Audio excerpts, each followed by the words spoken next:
Now, one thing, did you notice something? That we both are same in terms of overheads. Oh, yeah. So How I did you get got a haircut, Rajesh, in this environment? Kavita got a, what is it? Or the shears? Shears, and then she moved the hair as if she was moving the garden lawn. I would say she's done an excellent job. Anybody who copies my hairstyle, I would say that's an excellent job. That's because you think too much. It's all the head is all fired up so much it burns the hair. We don't think that much. No. It's actually the opposite. I don't think anything, so nothing grows here. There's no fertilizer for it to grow. Oh God, we'll never win this. I know. So let me get to it. Let's see. So I think people got the best part of the interview already is over. So whatever is remaining is the interval part of it.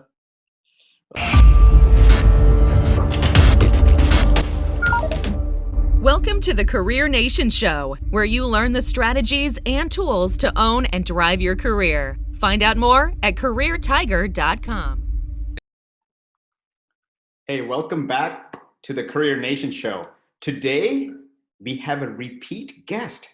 It's Rajesh Setty, entrepreneur of many companies, has founded many successful companies, has been the author of 18 books, and now is about to launch a brand new book. And that's the reason for this special show. His new book is called 6 Foot World, and it's about the current disruption that we're living through today. And this new book is about to hit the shelves, virtually speaking, of course. Rajesh, welcome back to the show. What a different world we live in now. Things have changed, and some of these things are going to be permanent, it seems like. Always a pleasure to be having a conversation on or off the show. I'm grateful for the opportunity to visit. Awesome, Rajesh. Always great to have you here. So, Rajesh, since I know you so well, and we've been interacting for many years, you have so many projects going on at the same time, and be that starting a new software company, writing a book. I know you have several books in the pipeline. You're also a teacher, you're mentoring many startups and all of that. What was the motivation to write a book, especially on these current times, like out of all the different projects that you have going on? Yeah, it's a very good question. I have a linguistic philosophy background. So basically, I'm a big connoisseur of words, and I always think that when by the way people define something or describe something, they will decide how to make an assessment about it, how to take actions around it, and everything starts with a definition. How do they describe something? So when I was looking at people, you know that I don't watch news or anything, so I don't know. So when somebody has to tell me something is happening, so I'm like I'm in a cave in the middle of Silicon Valley kind of thing.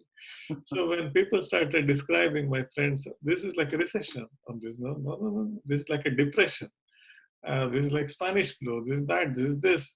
And then I'm thinking, this is unprecedented phenomenon that is happening.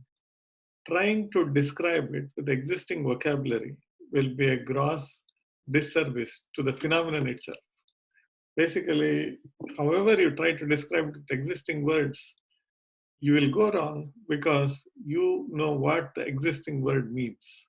You say it's like a really big recession. You may not have faced it, but you think you know what a big recession would be like. And it would be wrong. So I know that the only thing that comes to closest to mind was Nicholas Nassim Taleb's Black Swan. Yep. It's like when somebody says it's a black swan, it means it's an unprecedented event that happened, and nobody could. It's unprecedented. That's why nobody could guess it, but easily explainable post the event. So 9/11 was one such event, right? So there are so many such events. But then I said, this has to be even bigger than that. So I started thinking, what would it be? And when I was discussing with my friend, Ravi, who's my classmate from engineering college, he said, this has to be something different, and let's call it a black baby. Baby is a group of swans.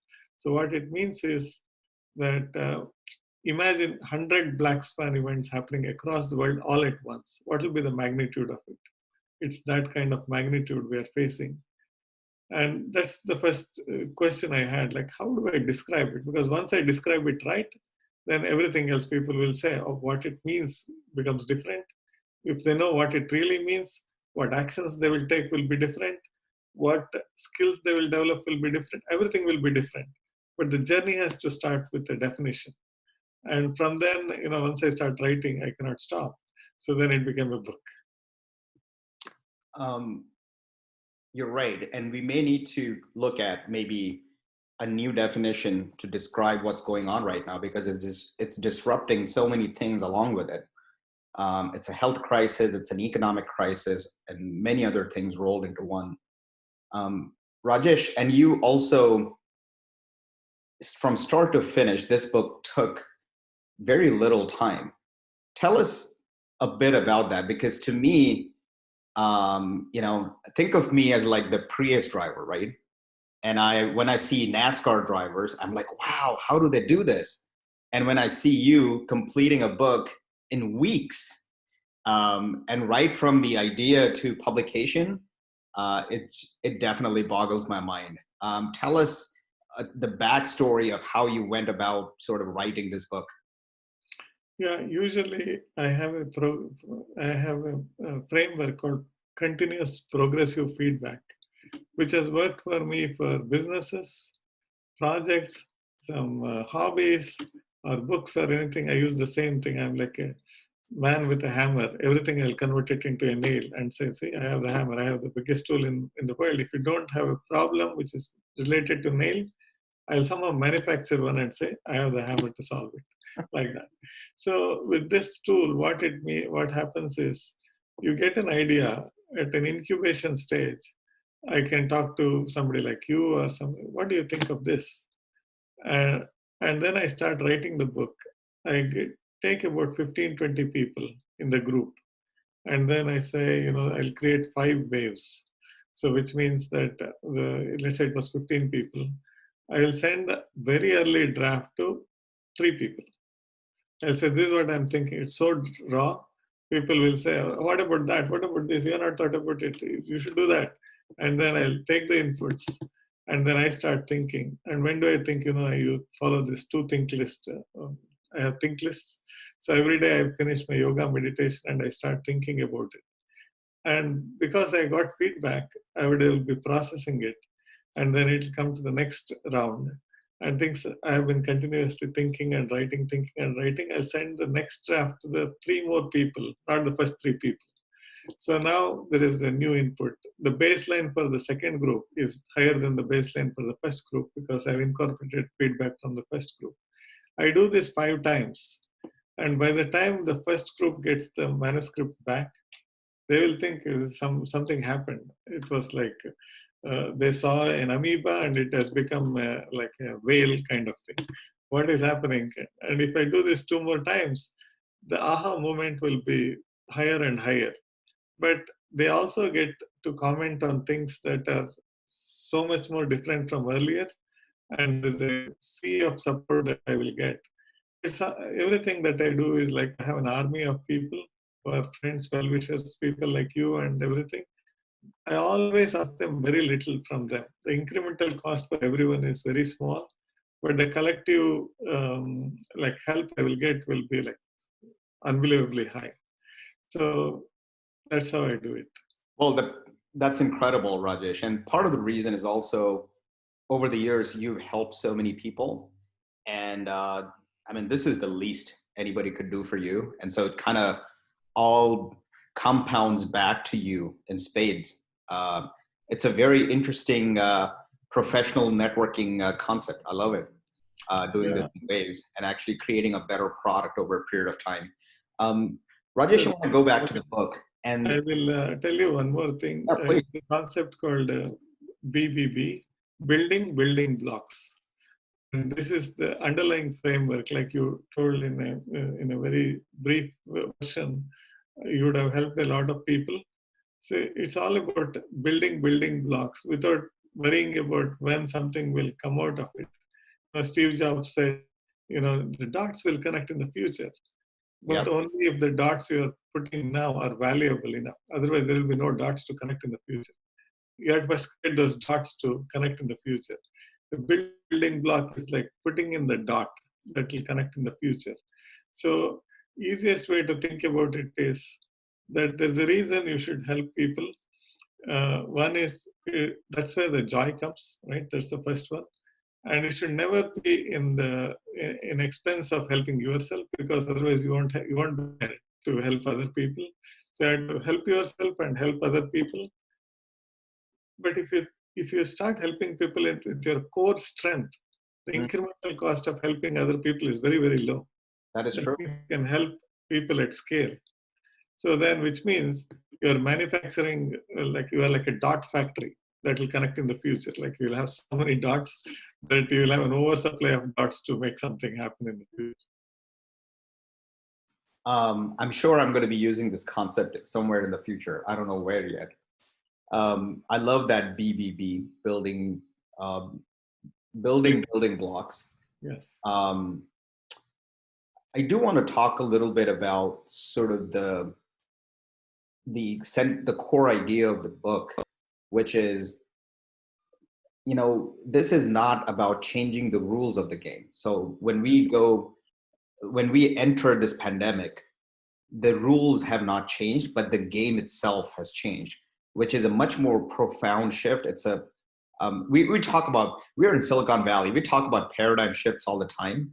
But this is a real shift in terms of how we will live, how we will work, how will we play, how will we learn, all of those things put together. And that's an interesting concept to me, and that was a big aha moment when I started reading the earlier copy that you shared with me, Rajesh. So the rules have not changed, but the game itself has changed. So of course the rules have changed, but when the game changes, it brings a lot of challenges as well as opportunities. Can you talk a little bit about sort of that game has changed concept? Definitely. See, I think I looked at a lot of things that have happened in the past, starting from Black Fever, Spanish flu, the Great Depression, recessions, the financial dot-com burst, and everything. And I circled in on one thing, which is the 9/11. That was a sea change, because the earlier changes were sort of elastic. It means something bad will happen, like World War I, World War II, and then the system comes back, the elastic shrinks back again to normalcy. But there's a giant change that is happening just because of the technology innovations and progress in development and everything. That change is happening. That's an evolution. And of course, we all know that when the computers came, the evolution almost became a revolution. It just moved faster. But things changed big time in the 9/11. Why? Because it has nothing to do with the magnitude of the event. We had bigger events like World War I, World War II, than the 9/11. But it changed the way people think about other people. What happened? Like you'll say, I don't know, one of us may be a terrorist. Or let's make sure that we check them before they board the plane. So once those things come into the picture, the human behavior towards other people changed. That's why sometimes, people with a big beard or anything, people say, oh, you might be a terrorist. It's so too bad. It's stereotyping to the nth degree. But it's there that people who would never have thought like that are now thinking like that. But that is not going to go away. It keeps passed along with generations that, be careful with people kind of thing. Yeah. But that was like nothing. It was like scratching the surface compared to what is happening now. Because you never know who is the carrier of the virus, because there is asymptomatic carriers. So it means even the person who is right next to you may be a carrier of the virus. Now, trust by default became a suspect by default. And we don't know what is going to happen. That's why it's fundamentally the belief about other human being has changed, which requires the game to be changed. So now, how do we win back the trust? There's so many things that are unknown. But what we need to recognize is the game has changed, which means we have to be very, very quick to adapt to the new rules of the game, which are continuously changing. Not only the game has changed, the rules of the new game are also continuously changing. It's like a meta chain that has happened. Oh, The only absolutely. way is we have to be so agile and say, yesterday's truth is no longer today's truth. And people say, how can it be possible? The sun rises in the east yesterday. It's also raised in the yesterday. There is gravity that has not changed. So you can go and look at those fundamental laws of nature and those kinds of things. Or we can see the game has changed. The rules are continuously changing in the new game. Now I will be super flexible. I will be like water. I'll keep flowing left, right, up, down. I'll not stop. That is so true. And we are getting those changes not on a monthly or weekly basis, but daily and even hourly basis. We're like things are changing, and everybody's trying to adjust to this new way of living and working and all of that. As people think about their careers and they're thinking about their sort of future prospects, professionally speaking, and in this new world, in this sort of this minimum viable touch world, um, of course, we need to make changes, right? So we need to change ourselves. We need to adapt professionally. How fundamental is this change in the sense that do we need to completely reinvent and rewire ourselves? Do we need to, how do we sort of come to terms with this constantly changing dynamic?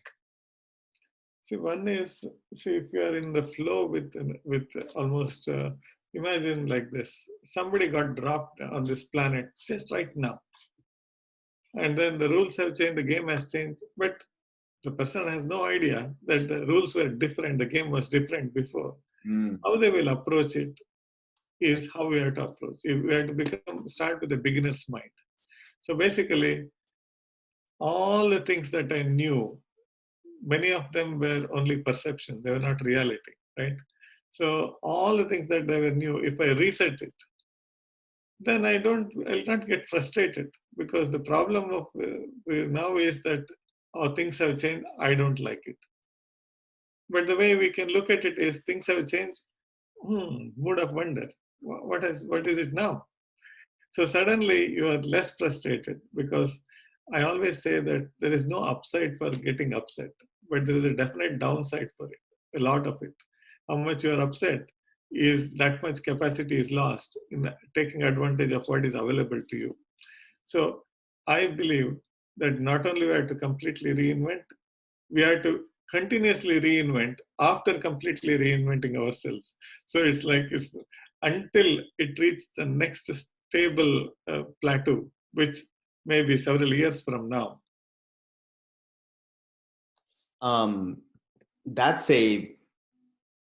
That's a very chilling thought, that there may not be certainty. And as human beings, we like certainty. We like things to be certain. We like some destination, some goals, some certainty, some routine in our lives. And the moment things become uncertain, we are like, whoa, that's not making sense, or that's making me uncomfortable, and I need to do something else. Or some people would basically go inside and say, you know what, I'm going to go into a shell, and I'm not going to bother about it. And when things clear out, then I'm going to come out and then peek and see how things are. And then I'm going to sort of, take care of things. Some other people may think that, you know what, I'm going to be on the news like every minute, and I'm going to see all the TV channels and social media, and I'm going to keep myself, abreast of everything that's going on. So those are the sort of the two extremes. And maybe there's sort of a better path here. And I know you're talking about sort of no insights left behind, and you're talking about figuring out what the insights are going to be through this change. Does that mean, Rajesh, that I need to become a data scientist? Tell us a little bit about how do we figure out these insights? Yeah, first let's talk about people need certainty, right? So let's just double click on it a little bit. Let's say you go to Disneyland or some Universal Studios or something. There is a ride there, and then it's filled with some water, and then there is a pipe that goes left, right, all those things. But once you enter that tube, you don't know whether you'll turn left or right or anything. And then people say, do you want to go in? What will people say? I would love to try it. So, but you won't know what it is. It may turn left, right, up, down. It may go fast. It may just drop. I want to try it, right? So the reason is they look at it like an adventure. Yeah. And then they know that somebody who gets out of the tube after like 3-4 minutes, they are not dead yet, right? They are not, it's not like a one-way trip to heaven or hell. So it's just that it goes just a ride. So you have that confidence that this will end. I know that there will be a lot of uncertainties along the way. This will end good, right? If you have that mindset, you will say, I love uncertainty because I know I am confident in myself and my ability that I will end up well, right? If you think on those lines, you will not hate certainty. In fact, you will love it. You will think it's a thrilling ride. Uh, if you think about it, Abhijit, if everything was super certain, we will be bored to death. In fact, we want uncertainty, but in 100%. our mind, at the end of that uncertainty, we should know that we'll land safely, at least as much as possible. So first step is to fix our mindset that not all uncertainties are bad. Now, this is one of those things that we don't know whether we'll end up with will we have the safe landing or not. But imagine we did. We just say, we invest so much in our abilities that we are becoming stronger every day, which means we say, whatever is the uncertain, I know I'll figure it out. That is the first thing that we have to fix. That's why, a book like The 6 Foot World, I'll be arrogant to give a prescription as to this is the recipe to be successful. I said, how do you know? They said, I know. This how? Just made up things because we're still in that period. So I cannot say, don't worry, you can thrive like this. I said, it's all hypothetical. So what I can do is, whatever be the change, how do we address it in such a way that, how do we address it and act in such a way that you will come out strong out of this? So one such policy I have is called no insight left behind policy, like no child left behind, like no insight left behind. So if you think about it, Abhijit, even what we are talking about, we'll always talk in concepts, isn't it? It's a concept, a framework, and all those things. But the value is extracted when a concept is applied in a context, isn't it? So there is a concept, an application in a context, and a value extraction happens. And whenever there's a value extraction, there's a money is exchanged typically, right? So that won't change irrespective of how the world has changed, isn't it? So there is some concept, the context has changed, you know how to apply it, and there's a value extraction. You give value and you take money. So once you know this kind of thing, it's like sunrises in the east, sunsets in the west, kind of that fundamental. So when you get an insight, which is very easy now, you can read a book, you can listen to some thought leader, you can listen to a podcast, you can go to YouTube and search for something, you can go to TED Talks, so many things. Yeah. There has never been a time. You can listen to Rajesh Setty. Oh, thank you. So you know that I'm a work in progress. I guarantee progress is left to God. So I always, I also say that talk to me, meeting with me, that entertainment is guaranteed. Right. But if you work hard, there might be some enlightenment. So I won't take the responsibility for it. So same with the readers. They will definitely have entertainment, but if they work hard, then they might get some enlightenment. So coming back to the insight, once you get an insight, I have a simple rule that this insight has to be applied and value needs to be extracted within a week. So you give me an idea, always think, within 1 week, I need to see this concept, an insight has to be applied in a context and a value got extracted. So if you come up with 100 such insights, which is very easy, within 1 week, you should get so much value out of it. If you just follow this, you forget about everything that we talked about and say, I will subscribe to the no insight left behind policy and I'll sign it in my blood or something like that, some oath you can take. I know that you cannot win every single time. There are so many insights. But if you start working towards it, what will happen? Here is what happens.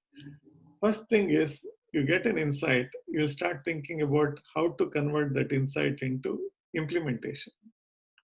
Otherwise, it will be like a armchair analysis. I'm so bright, but I'll not get anything done because I'm becoming bright, absorbing something that will make me even more brighter. And still, I'll not do anything because I'm adding some more insight so that I'll become even more brighter. What's the use? Isn't Oh, it? wait, there's a name for that. Isn't that thought leader? I'm sorry, I'm kidding. Keep going, Rajesh. I would say it's an insight addict. That's what you can say. It's like I want to be cool with everybody else because I have an opinion for everything, but people will not give value until it becomes value extraction. Now, once you get an insight, you start thinking insight to implementation. That means you start thinking, where is the context in which I can extract value out of it? What will you do first? You look at all your projects. Can it be applied here? There is no way all the insights people get can be applied to projects that they have, unless they're Bill Gates or something. Right? There are so many projects going on. They will say, I don't need to look for anybody else. I look at project number 623. Yep, I got it. Project number 734. I got it. 9,900. I got it. But nobody is there with that many projects. Yeah. So what will you do? You start looking at your network. So you start looking at other people in your network and see what projects are they going on. So for that to happen, you should know what your network cares about. Already good for you, right? Because most of the time people have so many friends. Ask them one simple question. What matters most to all of your friends now? Most of them won't know everything. They will know, I know he loves Tom Cruise's movies. No, I know that. But what matters most to them? They don't know. So that's the second benefit. Third, if you think about it, if you know what matters most to them and you have an insight that when it is implemented in their context, they will get value. And you make a call to them and say, I have something interesting for you that might get some value. Immediately you stand out. It's a pattern interrupt for those people because most of the time they get a call when somebody needs something else from them. Here, they're calling and say, I have an idea for you. And you're not asking, it's not like a deal you're trying to make. You're just giving us a gift, isn't it? Now, Absolutely. if you do this again and again and again, what will happen? Your call will be picked up first because you are always coming up with some value. You know that there is something in it. And every once in a while, after 9 calls, you make one call where you're asking something. They will say, thank God you're asking something. I was waiting for you to ask me something because I need to do something because that's how you'll stand out. Overall, this is what happens. Like any skill, like you take cycling or chess or anything, you get better at it when you play more of it or when you invest more of it. The value extraction or value generation is also a skill. You get better at it when you do more of it. Why should you do it only for your projects when it's so much fun to do for many other projects? And you become better at it. That means to do it more, the incremental cost is very less. Then it becomes a game. After that, there is no looking back. I love it. And that can help to, drive more insights to more people, creates more value for others, and in turn creates more value for you. And speaking about value, in the book, you talk about merchant of possibilities. And it's a little bit about how can you take your unique special gifts and bring them to the world. How can anyone develop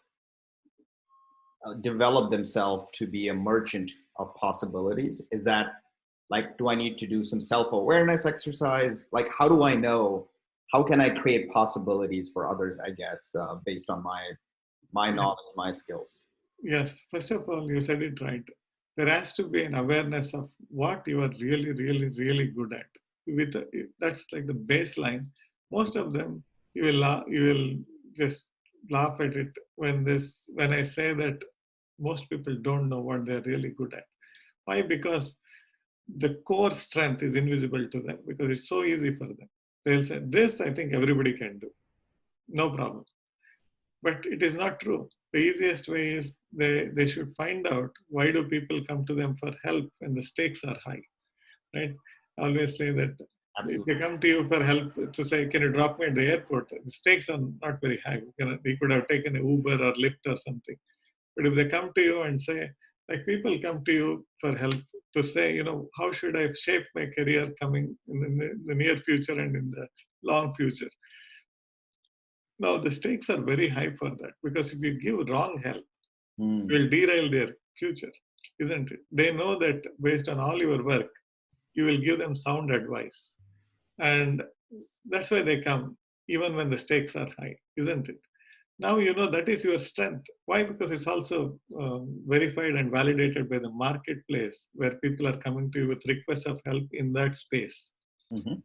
But I don't know about you, but they're not coming to ask for recipes for North Indian food. Right? No, thankfully not. Yes. Same here, because if I cook people and serve them food, there will be a term for it. It will be called the Last Supper. So, or they will be lost. They will say, with this kind of food, I better get lost from this planet, kind of. So they don't come because that's not our core strength, right? But there are other people. I have a friend called Nilesh. He loves to cook. He's a businessman, but one of his passions is cooking. And then people invite him for parties or something, and they pay him a lot of money because they say we had to have a good time. It's not cooking is not good or bad. It's a skill that you like or don't like. So once you know this, there's a second level of awareness you need to get to become a merchant of possibility. Is whoever you are helping, you should know what their core strengths are. It's important because they themselves may not know it, right? So otherwise, what happens? You use your core strengths to help the other person, and you assume that the other person's core strength will have the ability to absorb what you are saying and implementing it. If there is no match, you will butt heads with them or you will frustrate them. So two things you need to know. You be aware of your strengths. You need to be aware of their strengths. Third thing you need to know is you need to be aware of their constraints, right? Because they also have some things going on in their life. I mean, we don't have to go into the details, but there are some constraints that are not removable. You cannot wish them away to go, right? It may be a health thing. It may be a family-related thing. It might be a constraint that is caused by some other obligation that they have got in the past. Knowing your strength, and their constraints, you should know where they want to go, which is what is their hopes, dreams, wishes, wants, journey where they are going. And then you see all the things that you have, your strengths, their constraints, where they want to go, their dreams. And then we look at our combined network as to what kind of support structure do we have here and everywhere. And what kind of choreography we can make with all the power that we have so that it looks like magic to take them from one level to another level. And you do this all day long, you'll never be bored and you will be always welcome in other people's lives. Amazing. I love that merchant of possibilities because of the things you mentioned currently, which is how do you bring value to others because of the superpower you may have. And then you have to recognize that superpower based on how people are approaching you and asking you for your help or advice, etc. And that becomes your superpower and you become aware of that. And then you figure out how can I actually help others with these superpowers and create possibilities for them. And by doing that, by creating value for others, you're creating basically value for you, and you can do some value extraction, as you said. There was one more interesting part, which was, it's called hunger alignment. And Rajesh, kudos to you. You always come up with these amazing terms, which have a linguistic sense as well as a deep business sense. So for anybody who's about to pick up their copy of 6 Foot World, I would highly advise you to also look into this one. So tell us about hunger alignment. What does that mean? Are people Okay, so where I was going with this was, I love that concept of merchant of possibilities as you become self-aware of your superpower based on what people are coming to you with. And when people are asking you for help and advice, especially when the stakes are high, that is a great sort of a marker for you to see, okay, that's my superpower. And with these collection of superpowers that I have, how can I create value for others? And basically, I become a merchant of possibilities. Um, and there's one more piece on that topic, which is hunger alignment. And for anybody right now who's about to pick up a copy of 6 Foot World, and we'll share the URL, which is 6foot.world. We'll have that in the show notes. But when they think about hunger alignment, what are they looking for?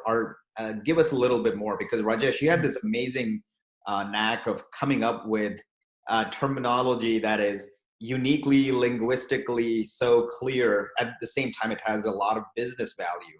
So give us sort of this view on hunger alignment and how that's relevant for the current situation we're in. Very good.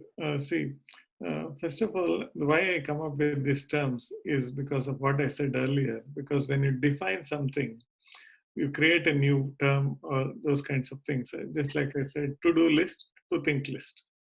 But the to-do list is similar, to-think list is similar to to-do list, at least they know what it is. But in the to-think list, it's things to think about. Just like to-do list, things to do. To-think list is things to think. But once I say the term to-think list, you cannot, well, you know it and you cannot not know it. It's over, it's imprinted because it's a new term that I created. Now, let's talk about hunger alignment. So once we already know what is hunger, that's one is typical, body needs food and I'm hungry for it. But in the context of business, you're hungry for becoming something, getting something. You're hungry to become, if you're a VP, you're hungry to become a CEO. Or if you are an employee, you may be hungry to become an entrepreneur. So that's the hunger in this context that we're talking about. Now, it has never been used with a term called alignment. Alignment is arranging in such a way that it comes into one nice framework or format or something that is linear or anything like that. People think it fits well together, basically. Fits well together. Now, hunger and fitting together, what nonsense is this? People think, how is it possible? That's also another one that I said, a pattern interrupt, because now it interrupts the pattern. Yeah. If somebody is switching off from this talk and say, and they hear some hunger alignment, they say, I don't know. Now they stop and say, until I finish saying what I am saying, you already know it because we have talked about it many times. So they don't know, because it's like puzzle piece, opening up a puzzle piece. And I say, we are solving the puzzle. And then they're like, oh, solve it. Don't. It's like a joke where I have not told the punchline yet. And they're waiting. Right? That's the other reason why we loop you create and you don't close that loop, and that loop remains open for some time. Yes. Towards the end of the story, that loop is closed. I love it. Yep. Sorry, exactly. Keep going. So now let's take the hunger alignment here. It comes in the execution phase of anything, right? So for example, I come up with a project to do something. The best teams that you can put together are autonomous, competent, and empathetic. That's the concept I have. A for autonomous, C for competent, E for empathetic. So if I am working on a book, for example, I need somebody who will do a cover page. Who is the best person to do a cover page? Is somebody who is hungry to do really good cover pages, isn't it? Yeah. Right? So if the same person is not a good editor, I cannot tell him, boss, anyway, you're doing some cover pages, can you also edit it? One will be like giving him a prize and packaging it with a torture chamber. It's punishing, giving the prize and punishing all at once, right? So in everybody's life, they're always going towards something. So what they're going towards is what they're hungry for. So if you observe and watch where they're going, if you listen carefully, sooner than later, if you don't talk much and just listen, sooner than later, they will gravitate towards areas that they like most, right? You just have to have the patience. Just leave them to talk and they'll slowly go there because they don't know anything else. They are passionate about it. You Absolutely. make a note of their hunger, right? And then you have 10, 15 people, you're always making note, what are they hungry for? What are they going after? And you have an inventory of people's hunger, isn't it? That's what you need. That is more important than remembering their birthdays and anniversaries, Ah, right? very You interesting. should know what they are hungry for. And then, suppose you cook up a project in your mind, you first have to think more than the skills. Suppose somebody is not that really like, is not like a 9.9 out of 10, but his hunger is 11 out of 10 on this topic. You just pick that person and say, would you help me with this? Sometimes you'll have to pay. Sometimes they say, no, don't pay me because I want to work on it. But would you be interested in doing this project? Now, to making the project successful, you are hungry for. That part of the project they will work on, they are hungry for because that will lead them, it's a means to an end towards what they are hungry for. Absolutely, because they Then, have a goal to reach, and yes, basically your goals and their goals are in alignment, because by helping them reach their goals, you're basically reaching your own goal. So it's kind of exactly. aligning and putting those pieces together. Yeah, it's think of it like a piece of the project executed by someone. They will thank you for giving them the opportunity because that helped them reach their goals faster, in a more efficient way, in more fun way. Is when there is hunger alignment in both parties. Totally, I love it. The hunger alignment goes in many ways. It could be a salesperson or a customer. It could be a project manager and a stakeholder. It could be a interviewer and an interviewee. It could also be, people like who are entrepreneurs who are looking for people to work on their, projects and what have you. So there's a lot of different types of hunger alignment. And if, uh, based on what you're saying, Rajesh, is if we can align those pieces together, we basically create compounded value all across the board for not just for yourself, but for other people. So that makes a ton of sense.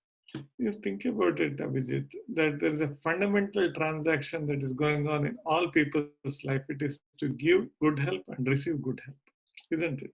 That's all there is, because on our own, we are not self sufficient. Nobody is. So the hunger alignment comes in this fundamental transaction that we are having, that when you give good help, give it in a place where you are strong in. And when you receive good help, make it convenient for the person to give help in their own time, in their own space, also in their superpower, in the area of their superpower. And once you master this, the 6 foot world or anything, however, whatever changes, these fundamentals do not change. But it's ignored or it's never taught in school because we are so busy trying to do formulas and all those things. We forget that people have to live amongst people, right? So it's better to learn how people behave. That does not come into the picture. So true. Speaking of value, one of the things in 6 foot world is a reader's ROI calculator. So when I came across that, I was like, wow, this is so interesting, which means if I'm reading this, what value do I get out of reading the book? Is that how it works, Rajesh? Yeah, it's one of the things that I like about books is I'm a big like like addicted to books is because think about it. Well, you're addicted to reading as well as writing books, so I understand. Yes, both ways it's like I complete the puzzle. So I think about it. Somebody is a good book is written by someone, maybe fast, maybe slow, but what is guaranteed is the depth of experience condensed into one book, 100, 200 pages. And if you went and asked them for a consulting session, what the book will cost and what that consulting session cost will be next to nothing. I mean, it's not even compared to, you cannot even compare. It's like 100th or 1000th the Yes, cost of, yeah, correct. totally. So what we have to think is a good book is a gift on sale. So it's basically is like the wisdom on sale is what a good book is, right? Yep. So now I still can read it and be not have been transformed one bit if I don't do something about it, right? I can say my friend Todd Statterson, he was the CEO of 800 CEO Read. He's just a very wise man, and he always used to say, a good business book will change you if you let it. So it's almost like you can put a protective gear to not get transformed, and you can read everything you want, but you'll say, I don't want to do anything else. I just will read. Nothing happens. So the reader or ROI calculator is what is the real return on investment from investing in this book. There are two parts to it. Mm-hmm. One is, what is the investment? So I don't want to say the investment is only the cost of buying the book. Let's say this one sells for $25. That's the least part of the investment. What is the bigger part is, if it takes you 5 hours and your hourly rate was $200, you put $1,000 investing in this book. Mm. Not only that, if you instead of reading the book, you went and consulted, you would have made $1,000. So there is the cost of buying the book and the cost of reading the book and the opportunity cost. All of them, if you add it, is what the total investment is. I'm very clear that I am always respectful for the reader for this book or any other book, is because I know that the cost of buying the book is a really minuscule cost compared to how much they will spend reading it and their opportunity cost. So I get more serious about providing a lot of value, because I say, I'm squandering their money and time and everything. It cannot happen. So that's first. I did it because it will put some gravitas in me. Like I'll say, oh my God, I need to provide value. That's one. Second, every chapter, there is two values that people get out of it. One, like no insight left behind. Suppose, let's say they implement an insight, an aha moment in their own life. What is it worth for them? And if they implement the same insight in the lives of other people in their network because the context requires it or it fits in well, what is the value for them? So add up all the outcomes or returns or something for every single chapter, and that will be the total returns divided by total investment times 100 is the reader ROI. Why do I do it? Is because it will force me to ensure that there is no chapter that is a fluff chapter. Yep. Isn't it? Because if I cannot make the reader get something out of it, then just knock off that chapter. Why keep it? I love it. And I've read the book. There is absolutely no fluff chapter, no fluff, I would say, page in the book. And it seems like we can read the book online now. Is that true, Rajesh? So what we have got is that if anybody goes to 6foot.world, they will see 3 chapters for free. And I let some things out because I work with a friend a mutual friend of ours. His name is Parsifal, mm-hmm. and he is a persuasion expert. So just so that to respect all the readers, I'll tell you a few things that we have done there, right? So it won't be a surprise. In fact, they will notice it and they will also learn from what we are doing, because we are also learning from what we are doing. Yeah, so nice. Go for it. First thing is, they go there and say, we have some persuasive copy and there is some subliminal stuff. If you in the background, if they observe very intently, they will also see that there is the image of a eagle behind it, right? It's like you'll fly like an eagle kind of thing. I'm saying everything so that everything is open. So it's not anything hidden there. And then it says, read the first 3 chapters for free. What happens? They click a button. They will see that there are 4 chapters. Why is that? Is it suddenly everybody likes a positive surprise, right? They said 3 chapters. Free gift inside, right? Exactly. That's one. And then we generously used a bunch of stuff from so many people like Robert Cialdini in his book, a seminal book, Influence. He talks about using the word because. And then in the first, second or third paragraph, we say something like, because it's important, and within brackets, needless to say urgent, you need to read these chapters now. knowing that, after the because, people said because it must be important. So it's there, but all it says is because it's important, nothing else, right? So there is a bunch of stuff there. So not only they will learn something from the book, my hope is they will learn something from the way the book is being launched itself. Wow, Rajesh, you're totally going meta on us, because you're not only providing value by the book, but you are providing value in terms of how the book is written, so that we can get some business insights from that. And since no insight is going to be left behind, I'll figure out a way to implement this in the next week. It's because we both are together in this. If we don't implement it, I'll come to your home and then I'll harass you. Oh my God, I'll have to treat you to a socially distant dinner, but we'll figure that out. See, already we are talking about how things have changed. Oh my goodness, yes. Rajesh, as we wrap up here, any comments, any guidance for Career Nation Show listeners as you roll out this book? And we are so excited. I mean, I'm personally so excited to see 6 Foot World. I can't wait to get my copy. Why don't you go ahead and share with us what some words of wisdom for Career Nation? See, there is something called as a fundamental reframe that I've always talked about it, but it is more applicable than any other time.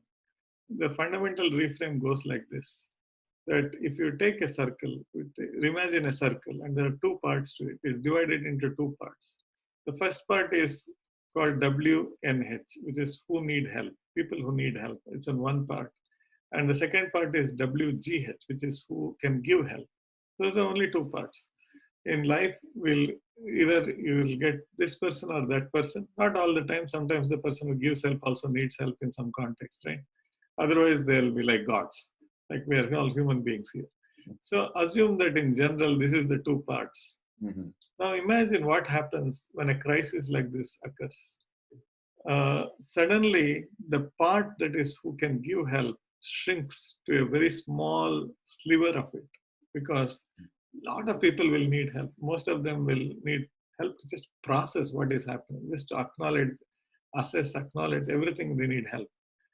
So when this happens, if you are in the who needs help category, the people who can help you are very, very small number of people. So you're fighting against scarcity, isn't it? Yeah. Now, suppose you reframe your mind and say, I am one of those people in the who can give help category. What happened? The number of people who need your help expanded or exploded. Absolutely. Isn't it? So I said in one of the napkin site, I said, the prepared person will see an explosion of opportunity when a crisis occurs. The rest will just see an explosion. That is so true. And thanks to 6 Foot World, we will all be better prepared so that we'll have an explosion of opportunities. Rajesh, thank you so much for coming back again on the Career Nation Show and helping us. Take care, and we wish you all the very best for the book as well as for all of your projects. Thank you so much, Abhijit. It's a pleasure to be on your show, and for any conversation we have had, I'm very grateful for it. Oh, likewise. Actually, the pleasure is all mine, but we'll talk more later. Thank you, Rajesh. Take care.